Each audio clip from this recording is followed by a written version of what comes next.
Hey, Lloyd Tack of Coverall Auto Restorations. You can see me at coverallauto.com. That'll take you to the website. Today, I'm patching in the bottom of the door off a Dodge pickup truck, but you can use this system anywhere. When you get into a complicated curvature of a replacement panel, and this is an aftermarket panel, which of course they don't fit right, I'm going to show you a trick to getting them on there real easy, and it works on any patch panel you do. After you see this, you'll do all your patch panels like this. It could be it on a flat or curved surface. So what I've done is, here's the aftermarket panel. This whole bottom door edge was rusted out. So number one, do not cut the skin off even if it needs replaced. We want to see that bottom edge. And as you see, the aftermarket one I spotted so that we have that perfectly flush edge to wrap the new panel around. So as you see here, this slice cut, what I do is I cut out the old rust part, probably like you see here, about a ½ inch down, all the way around. Doesn't matter, it could be an inch, ½ inch, whatever, because it's going to get double cut, what I call it. Now this part is the first cut. It's overlapped, and you cut that with a like a 3-inch disc cut-off saw wheel.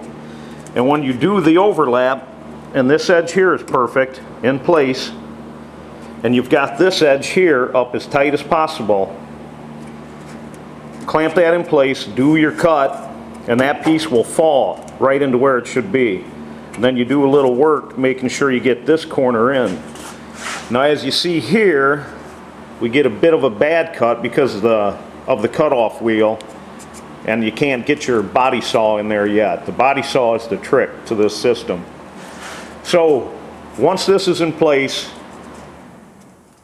I start with a spot weld you see here, and a clamp maybe down here, and that holds this piece in place. Then you take your body saw and start cutting up and around. You can do a jigsaw pattern if you want, it doesn't matter, because you're cutting through two panels at the same time. As you see here, this sliver is of the outer aftermarket panel, and inside there is the piece that is from the original panel. So both are getting cut off at the same time.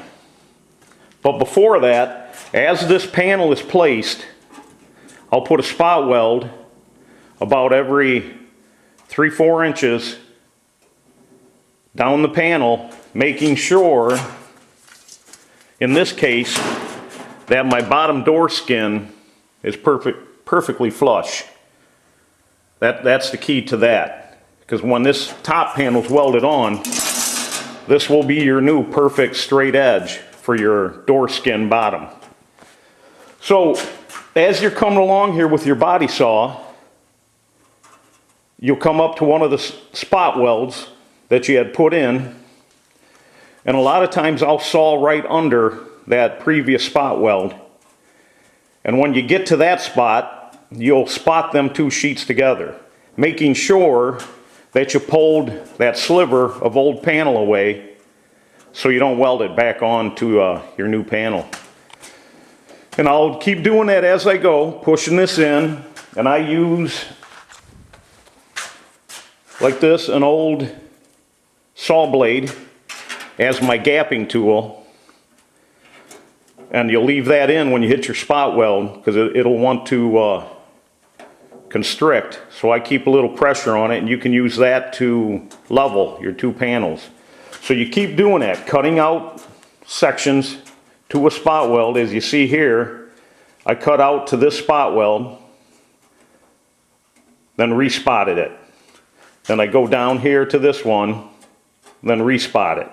You keep doing that along the panel, and you get this nice perfect welding line. And like I said, it doesn't matter if it's a jigsaw or how you do it. It doesn't have to be straight. Trying to cut the underside panel and then match it to the new one is, I've never been able to do it. It's impossible. So this is how I do it. And as you see here, when this is done welding, there will be no body filler down here. Always try to stay near a good solid rounded lip like that. And I've got other videos that show you how to spot this in without warping it as you go. That's a whole nother deal. But now as you see here, this gap, because of this you know, bad aftermarket panels we get, this is not going to work. So, and I've done this on another video, you can see how I patch this side in. Basically, we're going to make a line here, cut this in half so we'll get an overlap again, and we're going to do that same process from this panel coming back. We're going to fit this in. As you can see how badly this fits, and it has almost a 1/4 inch overlap. It's almost a 1/4 inch longer out than it should be. And right here is a good spot to do another seam, which is the same as this. So I'm going to fit this in, overlap it, saw it the same way, and weld it in with the same system. I'll try to get a little video of that, how that goes in, but as you can see, when this panel is right where it should be, I'll take that 3-inch cut off and I'll cut through that bottom skin and this skin as I go, trying to get up this corner so I can get my Sawzall blade going. But you always want to start at an end, not the middle. And like I said, this 48-inch aluminum straight edge I got at a you know, one of your something freight, like $3, but it's perfectly straight, so it works good for this. So this whole end I'm going to have to redo because it's not lining up body line wise here. So once I get this separate, this piece, then I'm going to overlap it, tuck it into fit real nice so that this bottom edge is still perfectly straight. This one only has a little rust back here that I'm going to fix, but then when the skin gets done on the other side, we got a perfect edge here for a body line, and this panel will be sitting in perfectly as you see here. This system works on any patch panel. I do it, I've put on a 68 Dodge Charger panels like this, and I think they're 7 or 8 foot long with the same system, and that panel will fit perfectly. No fight, no battle, and this blade is the perfect nice MIG weld width.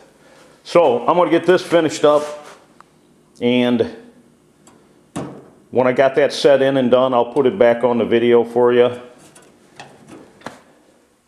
So thanks for watching. All this work can be seen at CoverallAutoRestoration.com. All the cars we're doing before, after. We'll see you. Okay, so here is this side panel in place, and you can see how ill-fitting that is. My concern at this point was to make sure I get this panel up against this one for this bottom cut. You can't cut this yet because when you cut this off, this panel is going to drop down flush, which would change that top gap. So that'll get done first. But as you see with this aftermarket panel, here is the body support on the door, and here's where they have it. probably off a good ½ inch. So what I'm going to have to do here then is splice cut this open so that we can pull this edge back to this one, and then we'll have to put a little piece in there in that splice to fix that, but we'll get the nice looking factory look there. So next I'm going to take, this is my idea of a Cleco spot weld. That's holding that in place. So now I'm going to pull this out, get the metal that's under there out of the way. Then I can drop this panel down into place where it should be. You can see the gap, how bad it is here. Sometimes you get these panels and they're just bad. And if you're where I am out in the boonies, you know, shipping will kill you, sending back a $50 panel. You got 50 in shipping. So we'll just splice cut this. We'll fit that nice. This panel's going to drop down in. And then the system will be just like I showed you earlier. And as you can see, this is where that seam cut will be. You see how much overlap we ended up right there. But once it's welded in, you never know it. But the key then also is keeping that whole bottom edge perfectly flush. So if you do the outside skin, you know, it'll be nice on the bottom. All right, I'll get that done and I'll show you it finished. Thanks again for watching. So here's this panel patch put in place.